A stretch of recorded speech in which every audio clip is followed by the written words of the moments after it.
पूरा पर्दाफाश होगा और अगर बुलाया जाता है तो आप लोग भी जो है बयान देने जाएंगे। कानून से ऊपर कोई नहीं होता है, चाहे वो मुख्यमंत्री हो चाहे प्राइम मिनिस्टर हो। तो जो कानून कहेगा, कानून अपना काम करेगा, हम अपना काम करेंगे, तो हम पूरा कोऑपरेट करेंगे। सर, मैं दिनेश डांगी हूँ, इंडिया न्यूज राजस्थान से। बोलिए साहब। नमस्कार। नमस्ते सर। तमाम आरोप प्रत्यारोप लग रहे हैं, लेकिन वो भाजपा नेता कौन है? राजस्थान के भी एक केंद्रीय मंत्री बता रहे हैं, एक अमित शाह के करीबी केंद्रीय मंत्री बता रहे हैं, उनका नाम का भी खुलासा करें, ऐसे लोगों को बेनकाब भी करें।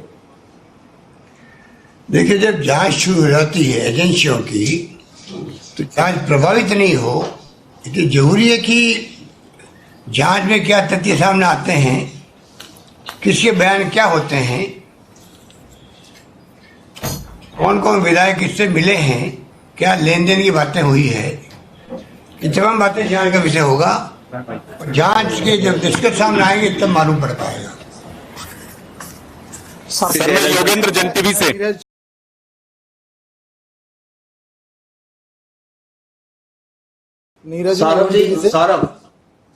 सौरभ जी दैनिक भास्कर से।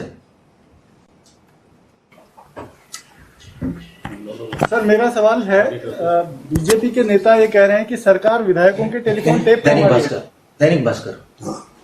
सर, मेरा सवाल ये है, भाजपा आरोप लगा रही है कि कांग्रेस विधायकों के टेलीफोन टेप करवा रही है और राजेंद्र राठौड़ कह रहे हैं कि इसके खिलाफ विधानसभा में विशेष अधिकार हनन का प्रस्ताव लाएंगे। वो तो उनको तो कौन रोक सकता है?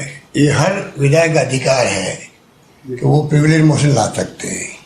हम तो स्वागत करेंगे अगर वो कोई प्रस्ताव ला। कल भी एक प्रस्ताव लाया गया, मैंने मीडिया में देखा था, और प्रस्ताव लाने की सोच रहे हैं, तो हम वेलकम करेंगे, क्योंकि सच्चाई का कोई विकल्प नहीं होता है। God is truth, truth is God.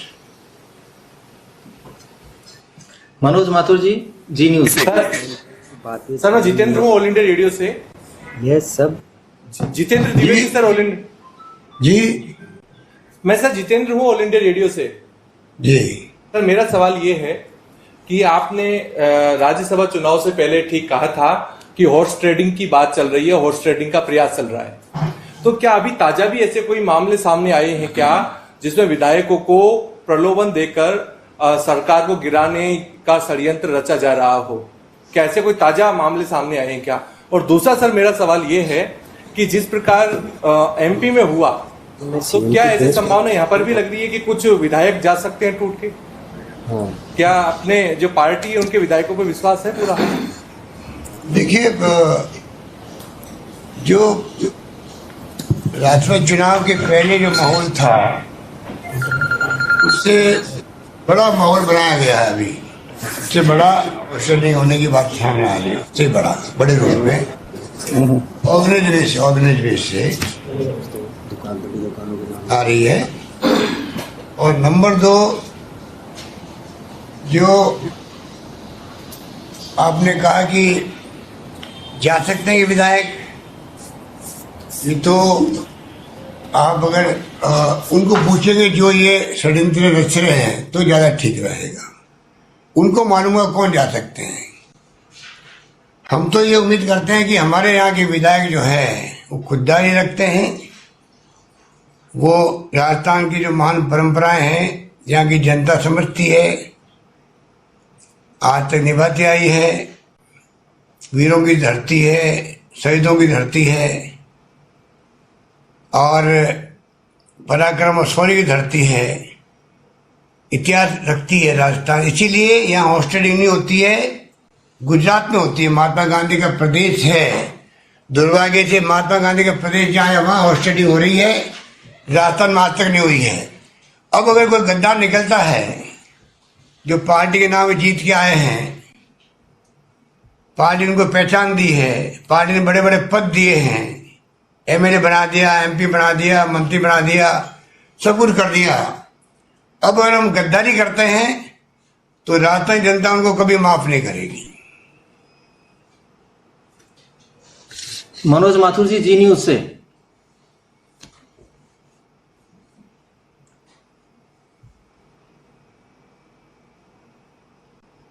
आगे चलो कोई छोड़ो। गद्दार निकलता है।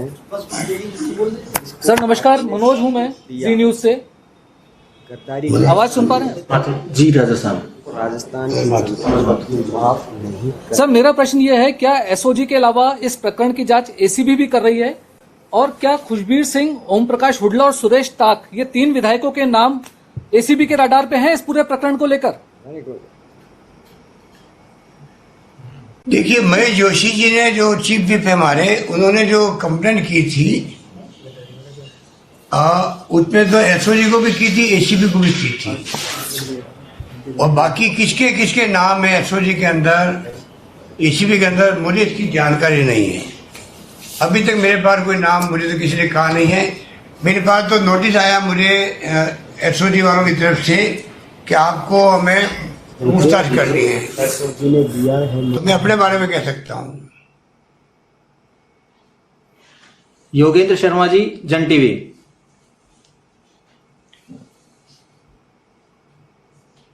3 लोगों के नाम लिए हैं और सरकार गिराने की भी जिक्र किया है, तो ये मुख्य किरदार के रूप में आप इनका नाम बता रहे हैं। और दूसरा सवाल ये है, कई प्रदेश लॉकडाउन की ओर वापस जा रहे हैं कोरोना के दौरान, तो क्या राजस्थान भी इस पे कोई चर्चा कर रहा है? 2 सवाल हैं सर।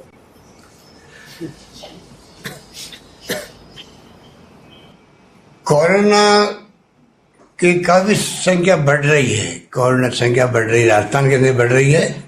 हालांकि इसलिए बढ़ रही है कि हम टेस्ट ज़्यादा कर रहे हैं, हमारी अप्रोच ज़्यादा ठीक है। ज़्यादा जांच करके हम कोरोना पे काबू पाने का प्रयास कर सकते हैं, इसलिए हमारा प्रयास लगातार जारी रहेगा। अब उसके अंदर हम लोग आज शाम को मीटिंग कर रहे हैं, रिव्यू मीटिंग कर रहे हैं, तो पूरी जो मीटिंग बैठती है, फीडबैक मिलता है, उसके आधार पे फैसले हम लोग करते हैं कि हम आगे क्या क्या कदम उठाने चाहिए। तो अभी मैं आपको कुछ नहीं कह सकता, शाम को मीटिंग के बाद ही मालूम पड़ सकता है। आवाज नहीं आ रही है? योगेंद्र जी, आवाज नहीं आ रही आपकी? राजेंद्र राठौड़ जी, सतीश पूनिया जी और गुलाबचंद कटारिया जी, 3 का जिक्र किया आपने सरकार गिराने के साथ में। तो जो आपका शक या जिसका आप जिक्र कर रहे हैं, मुख्य किरदार इन्हें मान रहे हैं? ये 3 नाम तुमने इसलिए लिए, तीनों लोग पदों पर बैठे हुए हैं बीजेपी के। इनके जो आका है दिल्ली के अंदर, जिनकी आलोचना मैं हमेशा करता रहता हूं, चाहे प्रधानमंत्री मोदी जी हो और चाहे अमित शाह जी हो, वो टॉलरेट नहीं कर पा रहे राजस्थान सरकार में। मुझे भी नहीं कर पा रहे, मेरी सरकार को नहीं कर पा रहे हैं। इसलिए उनका टारगेट जो है उसको पूरा करने में इन तीनों में कंपटीशन है। हम अपने नंबर कैसे बढ़ाएं?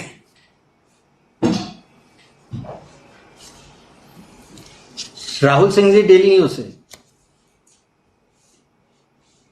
आवाज नहीं आ रही, आवाज नहीं आ रही।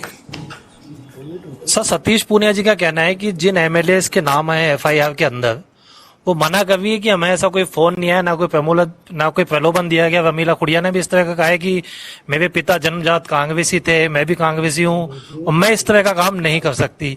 तो पूनिया जी का कहना है कि जिन विधायकों के नाम है वो साफ मना कर रहे हैं अपने स्तर पर। रमीला, ये सब बातें जो है, जब एक बार तफ्तीश शुरू हो जाती है ना, तो उसके बाद में तफ्तीश के वक्त में जो बयान होते हैं वो मायने रखते हैं। मीडिया के माध्यम से ट्रायल हम कराना नहीं चाहते हैं। हम चाहते हैं कि हकीकत सामने आए, हकीकत के आधार पर ही फैसले हो। और मैं समझता हूँ बेटर वही रास्ता होता है कि सच्चाई क्या थी वो सामने आनी चाहिए, क्योंकि एक भ्रम पैदा हो गया कि तो जानबूझ करके अनावश्यक हुआ खड़ा कर दिया गया चुनाव जब थे राज्यसभा के अंदर। तो इतिहास में 10 दिन तक विधायकों को साथ रखो, अपने साथ रखो, ऐसा इतिहास में आज तक कभी नहीं होगा। हुआ खड़ा करने के कारण तो मैं समझता हूँ कि समझ के परे हैं, पर कुछ लोगों ने ऐसी बातें करी थी। अब सच्चाई सामने सबके आ जाएगी।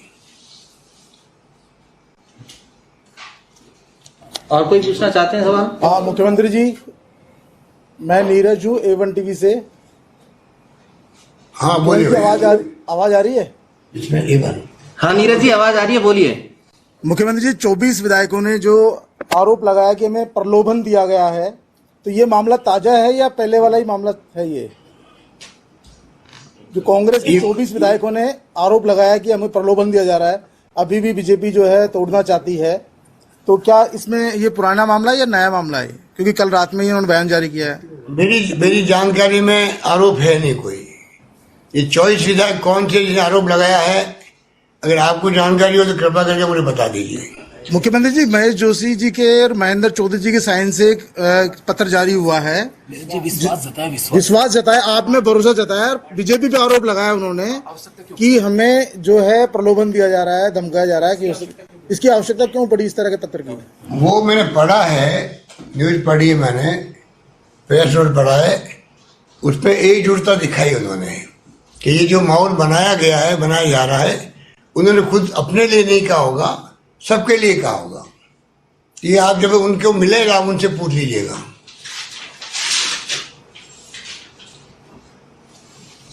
और कोई पूछना चाहता है? सर ये क्वेश्चन पूछना चाहता है, तो बीजेपी वाले ये कह रहे हैं कल ये नाम बोले पहले। पीजे जॉयचैन है टाइम्स ऑफ इंडिया से, पीजे जॉयचैन। उनको बोलो पहले नाम बोलो, फिर काम बोलो, फिर मैं जवाब। हाँ सर, जोईचंद बोल रहा हूँ टाइम्स ऑफ इंडिया अखबार से। सर बताइए साहब। सर ये कुछ लोगों का ये कहना है कल तो ये आपके खिलाफ प्रिविलेज मोशन मूव करने के बाद ये आप जरा नीचे करके बोलो, इसको नीचे आवाज नहीं आ मास्क नीचे करें। सर ये कुछ लोगों का कहना है कल बीच ऑफ प्रिविलेज मोशन कल बीजेपी लोगों ने फाइल किया, उसके बाद ये एसओजी ने उसके बारे में इंक्वायरी अभी नया शुरू कर दिया। अभी तक तो क्या है, राज्यसभा से इतना टाइम से कुछ कार्रवाई हो नहीं रहा था कंप्लेन के ऊपर। इसमें कुछ गवर्नमेंट डिफेंसिव मैकेनिज्म अडॉप्ट कर रहे हैं, ये एक एलिगेशन है इसमें, ये वाला मामला है। टाइमिंग मालूम किया था क्या? मुझे नहीं मालूम। टाइम मालूम किया था आपने भी? पहले किसने काम किया शुरू? ये टाइमिंग आपको मालूम होगा, मुझे जानकारी नहीं। नहीं, महेश जोशी ने एलिगेशन लगाया, काफी टाइम हो गया, अभी तक कुछ कार्रवाई नहीं हो रहा था इसमें। वो तो आप एसओजी के अधिकारी को पूछना पड़ेगा, आपने इतने दिन क्यों लगाए हैं? तो आपके अंडर में है सर एसओजी? मेरा कॉमन सेंस तो ये कहता है कि कोई आरोप लगते हैं तो टाइम लगता है, तफ्तीश करने में, जानकारी प्राप्त करने में टाइम लग रहा होगा। बोलिए बोलो, हाथ क्यों खड़े हो? प्रदीप जी बोलिए। आवाज नहीं आ रही है। नवज्योति से एलएन शर्मा बोल रहा हूं। एसओजी ने जो ब्यावर से एक जने को भरत मालानी को उठाया है। हेलो, एसओजी ने ब्यावर से एक भरत मालानी नामक व्यक्ति को उठाया है, जो भाजपा का नेता है, और उसने अभी 1.5 साल पहले 2 साल पहले जो चुनाव हुए थे उसमें भाजपा से टिकट मांगा था, है ना। उसने एमएलए से बातचीत करी थी और वो एक एजेंट के रूप में काम कर रहा था, सीए है वो, और उसके दिल्ली में एक बड़े नेता से संबंध है। तो क्या इसमें आगे तक जांच आएगी? क्योंकि ये सीधा सीधा भाजपा का जुड़ाव आ गया इसमें। भाजपा अभी तक कह रही थी हमारा कोई लेना देना नहीं है, ये भाजपा का नेता पकड़ा गया है, ये ऐसी जानकारी मिली है, उसका नाम से आज खुलासा हो गया पूरा। भैया मैं एसओजी का डीजी मैं नहीं हूँ। ये काम सब एसओजी का होगा, वो हमसे पूछ सकती है, उसको पूछ सकती है, कानून सबके लिए बराबर होता है। मैं जानता नहीं हूँ। थैंक यू वेरी मच, धन्यवाद। और कोई है? एलएन शर्मा जी, नवज्योति से एलएन शर्मा जी, एलएन शर्मा जी, नवज्योति वाले। बोलो, कहाँ शर्मा जी? नमस्कार। बोले मैं ये जानना चाह रहा था कि आपने अपनी बताया कि राजस्व जो है वो 30% रह गया घट करके राजस्थान में कोरोना की वजह से, तो 70% जो इसमें कमी हुई है उसके लिए कोई आप ठोस कदम उठा रहे हैं या कोई योजनाओं में परिवर्तन कर रहे हैं जो बजट में घोषणा की थी आपने? देखिए, उसका इम्पैक्ट तो पड़ेगा, इसमें कोई दो राय नहीं है, उसका इम्पैक्ट पड़ेगा। और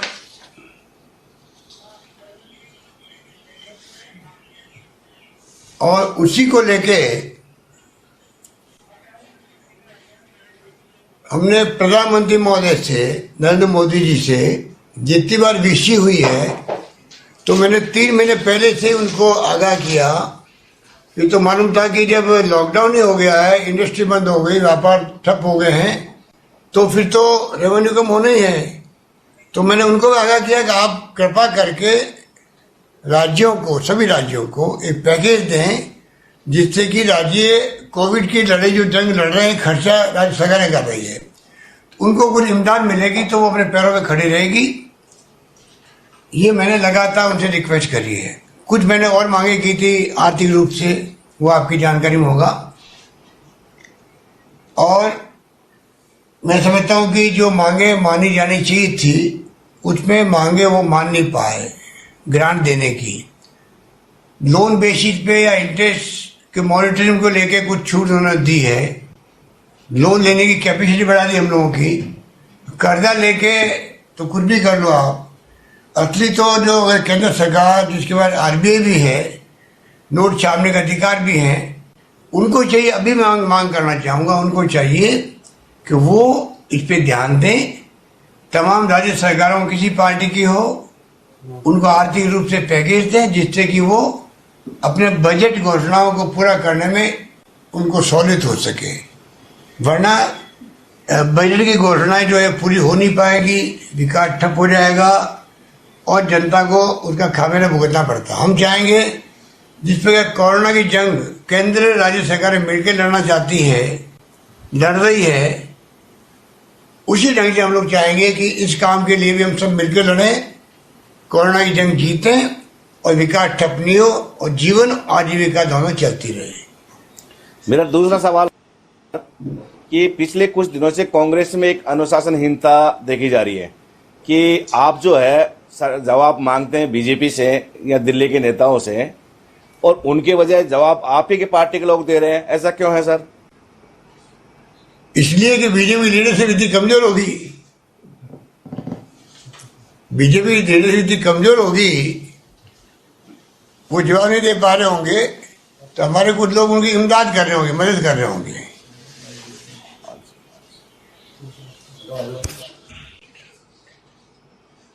देखो मेरे पास एक स्लिप आई है,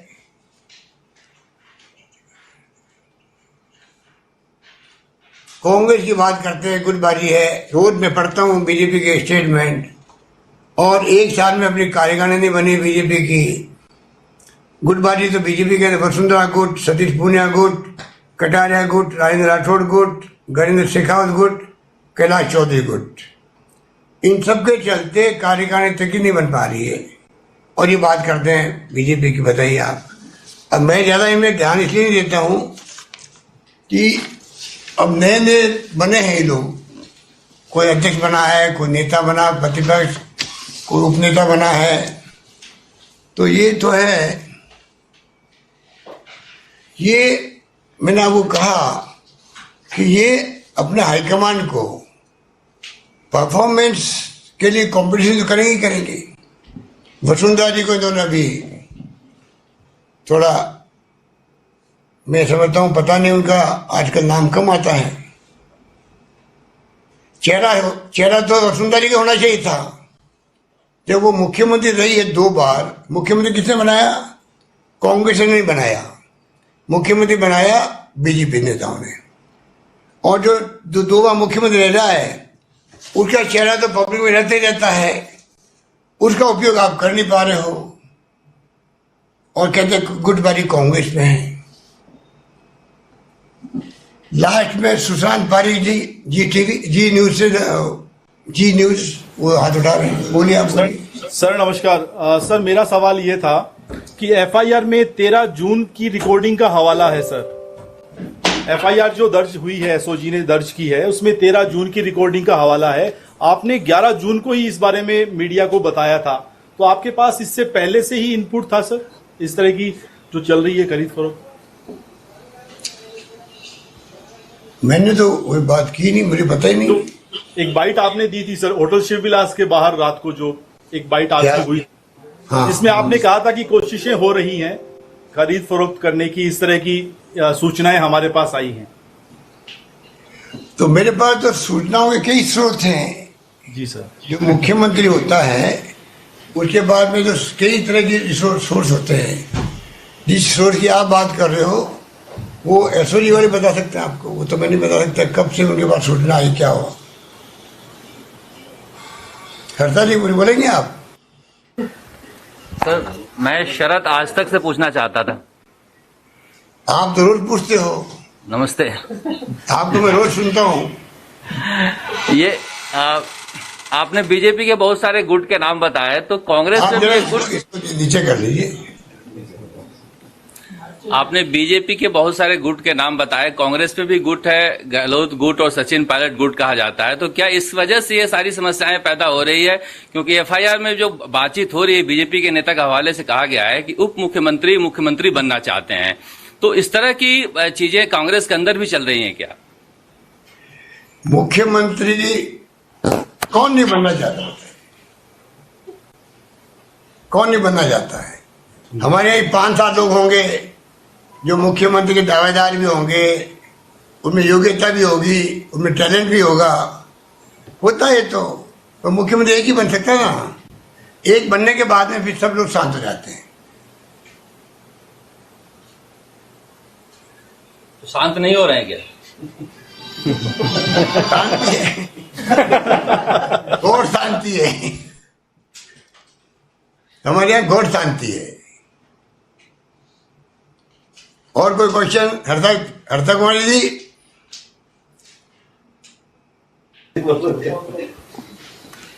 मेरा ये ज्यादातर ये कोरोना से एक्चुअली जुड़ा हुआ था। नीचे नमस्कार। मेरा ज्यादातर कोरोना से जुड़ा हुआ सवाल था कि जो इंडस्ट्री के लिए अब आपका फोकस नेक्स्ट है, इंडस्ट्री को वापस पटरी पे लाना, उद्योग को, तो उसमें कुछ विशेष कोई पॉलिसी आप सोच रहे हैं या किस दिशा में जाना है? हमने कमेटी बनाई चीफ सेक्रेटरी अध्यक्षता में, 2 मीटिंग हो चुकी है। हम चाहेंगे कि क्या क्या स्टेप उठाएं स्टेट गवर्नमेंट, जिससे कि व्यापार उद्योग ये कैसे शुरू तो हुए हैं, पर क्योंकि केंद्र सरकार की नीति गलत है, इस कारण से जिस तेज गति से आगे बढ़ने चाहिए बढ़ नहीं पा रहे हैं। जैसे मैं बताना चाहूंगा आपको, दुकानें खुल गई है, कोई ग्राहक नहीं है, रेस्टोरेंट खुल गए हैं, पर रेस्टोरेंट में जाने वाला कोई नहीं है।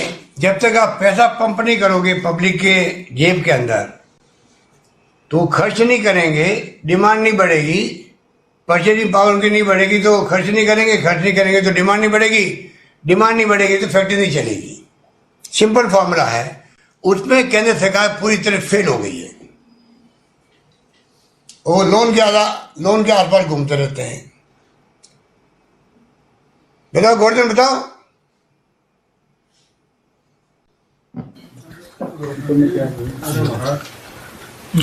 सर इससे जुड़ा हुआ सवाल है, इकोनॉमी से जुड़ा हुआ सवाल है। ये कोरोना को लेकर के लगातार स्थितियां खराब होती जा रही हैं इकोनॉमी के मंच पर।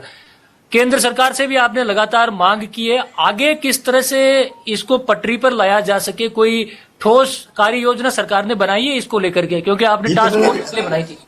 ये तो मैंने भी कहा है, बनाने की प्रक्रिया चल रही है। पहले भी जो हमने घोषणा की थी कोरोना आने के पहले रिप्स की, उसके माध्यम से पूरे कंट्री में वेलकम हुआ है राजस्थान का, क्योंकि उन्होंने बहुत अच्छा पैकेज दिया है डिस्ट्रिक्ट को बूस्ट करने के लिए, नंबर 1। नंबर 2, एमएसएमई को लेके जो अध्यादेश जारी किया हम लोगों ने, 3 साल तक सरकार के पास आने की जरूरत नहीं है, सारे नियम कायदे आप अपने पास रखो, अपना काम शुरू कर दो। उसका वेलकम पूरे देश के अंदर हुआ है। उन्हीं को आधार बना के हम आगे बढ़ना चाहेंगे, जैसे कि एमएसएमई का उद्योग ज़्यादा रोजगार देता है लोगों को, रोजगार लोगों को मिले, उद्योग धंधे वापस शुरू हो, मजदूरों की कमी नहीं हो, तमाम तरीके हम लोग लगे हुए इन कामों में। हम चाहेंगे कि राजस्थान में रेवेन्यू आगे बढ़े, वित्तीय प्रबंधन शानदार हो और राजस्थान विकास के मामले में पिछड़ नहीं जाए कहीं। ये चिंता का विषय हमारे लिए है। और कोई?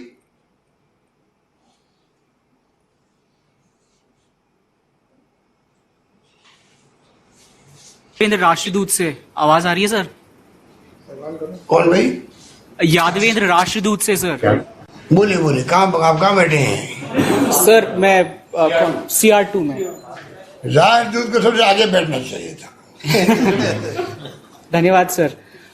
सर मैं मेरा सवाल ये है कि कल जो एसओजी की जो स्टेटमेंट आई उसमें उन्होंने कहा कि उन्होंने अपना विस्तार कराए इन्वेस्टिगेशन में, कुछ लोगों की टैपिंग ज्यादा करी है और वो काफी लेट आई थोड़ी खबर कि तो इसके अंदर मैं पूछना चाहता हूं कि ये विस्तार के अंदर कौन कौन किन किन लोगों को टैप करा जा रहा है, किन किन लोगों से की जांच की जा रही है।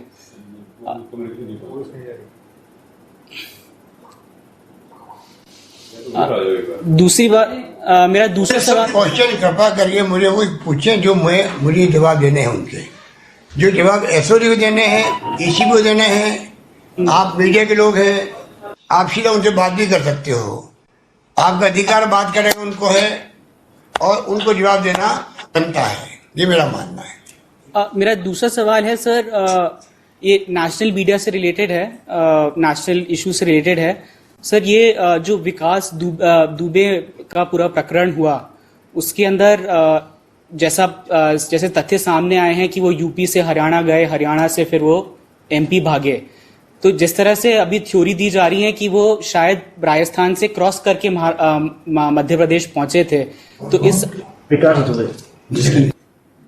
तो इस मामले में कोई जांच हो रही है यहाँ पे कि वो क्या यहाँ से गए थे या किसी और रूट से गए थे। और मेरा दूसरा सवाल ये है सर कि अभी तक हमारे पास जो कोरोना के आंकड़े आ रहे हैं उसके अंदर सर आईसीएमआर की गाइडलाइन के अकॉर्डिंग हमें आर्काइव मिलनी चाहिए, बिकॉज जो एक जना पॉजिटिव होता है एक बार, उसके मल्टीपल टाइम्स टेस्ट होते हैं ताकि उनको एक बार जब वो नेगेटिव हो उनको रिलीज करा जा सके। पर ये डाटा राजस्थान सरकार से अभी तक प्राप्त नहीं हो पा रहा है, बाकी राज्यों से फिर भी मिलता है, तमिलनाडु से। आर्काइव्स का जो उसकी हिस्ट्री है सर, अगर कोई पॉजिटिव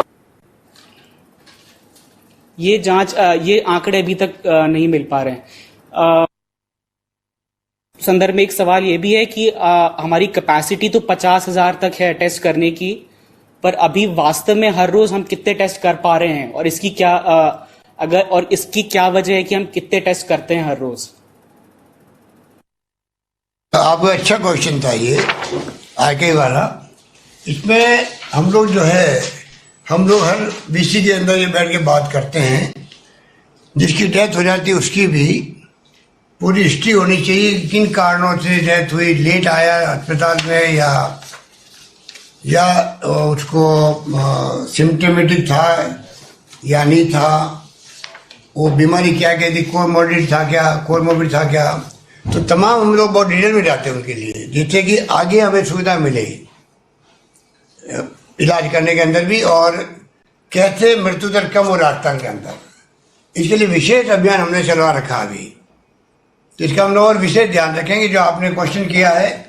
बाकी तो 10 लाख से अधिक तो सैंपल हो गए थे राजस्थान के अंदर, जबकि हम तो पहले पूना और दिल्ली भेजते थे। आज करीब 40,000 से अधिक लोग हमारी क्षमता हो गई राजस्थान में टेस्ट करने की, ये बहुत बड़ी उपलब्धि है। और बाकी भी पैरामीटर हमारे जो है आप देख लिए, पर मिलियन टेस्ट जो है राजस्थान में 12,600 हो रहे हैं, जबकि नेशनल लेवल पर 8,000 हो रहे हैं। पॉजिटिव भी हमारे यहाँ 2.3% है, जबकि देश के अंदर 7.45% है। डबल रेट होने की 28 दिन में डबल होते हैं हमारे यहाँ पर, देश के अंदर 20 दिन में हो रहे हैं। तो इस प्रकार से हर सेक्टर में, और हमारी जो रिकवरी रेट है वो तो मैंने कहा आपको कि वो थोड़ी बहुत आगे पीछे होती रहती है, कभी 80%, कभी 75%, पर हमारी अच्छी रेट है, जबकि नेशनल लेवल पर 62% है। इस प्रकार से चारों ओर हम देखें, मृत्यु दर हमारे यहाँ 2.14% है, जबकि नेशनल लेवल 2.73% है।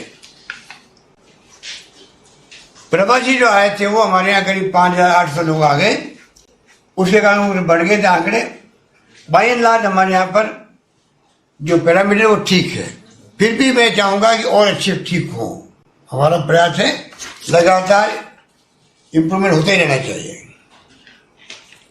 सर मैं अजीत हूँ, ईटीवी भारत से। बोलिए सर। एक तो महेंद्रजीत मालवीय जैसे सीनियर नेताओं का नाम जो है एसओजी की रिपोर्ट में आया है, तो क्या आपके कुछ सीनियर नेताओं के भी नाम इस तरीके से आपके सामने भी आए हैं? दूसरा सर, कैबिनेट विस्तार को लेकर लगातार चर्चाएं चल रही है प्रदेश में, क्या कुछ ऐसा होने जा रहा है? देखिए, मालवीय जी हमारे बहुत सीनियर नेता है, उनका नाम किस संदर्भ में आया मैं नहीं कह सकता। कोई उनके ऊपर आरोप लगे नहीं है, कोई आरोप लगे नहीं उनके ऊपर तो कोई। और अब आप ये बताइए, बीजेपी वाले जो है ये तो कुछ भी कर सकते हैं ना। ये तो एसओजी पे, ये बीजेपी की सरकार, मैंने कहा सीबीआई, इनकम टैक्स, ईडी उस रूप में काम करते, दबाव देके काम करते। वो एजेंसी पूरी तरह से एनडीए गवर्नमेंट की कहलाती है। हमारे एसओजी हो चाहे एसीबी हो, आपने देखा होगा अभी तक का जो 1.5 साल ज्यादा हो गए हम लोगों को भी, कोई केस में हमने इंटरव्यू नहीं किया है। और कोई बोलिए सर, मंत्रिमंडल विस्तार की बात रही। मंत्रिमंडल का विस्तार कब होगा ये डिपेंड करता है हाईकमांड पर। सर, एक है आयुर्वेद को लेके, कोरोना अभी लंबा रहेगा और किस तरह से आप देखते हैं कि युद्ध स्तर पे इस पे काम हो सकता है इम्यूनिटी बढ़ाने के संदर्भ में? दीपक मेहता हूं मैं, माणक जलतद्वीप से। तो आयुर्वेद को लेके सवाल है सर, कोरोना के लिए कि किस तरह से इम्यूनिटी बढ़ाने के ऊपर राज्य सरकार काम कर रही है। तो आपका जलतद्वीप का जो फॉर्मूला है काढ़ा बनाने का, उसको हम लोगों ने सबको उपयोग करने के लिए कह दिया है। काढ़े से अच्छे रिजल्ट आ रहे हैं सर, काफी हमने भी वहां दिए हैं। मगर बात सुनिए, ऐसा है कि बाबा रामदेव जी ने भी काफी कुछ एक्सपेरिमेंट किए थे। जब तक आईसीएमआर नहीं कहेगी देश के लोगों को ऑफिशियली, तब तक ऑफिशियली कोई भी दावा नहीं कर सकता और कोई भी उसको यूज करने के लिए ऑफिशियली नहीं कह सकता है। देसी दवाइयां हैं आपकी काढ़ा वाली, कोई मना नहीं कर सकता है, वो तो कोई लोग घरों में लेते ही लेते हैं। हमारी बहुत सुझाव, आपका अच्छा सुझाव है। और बहुत बहुत धन्यवाद, आप सबका धन्यवाद।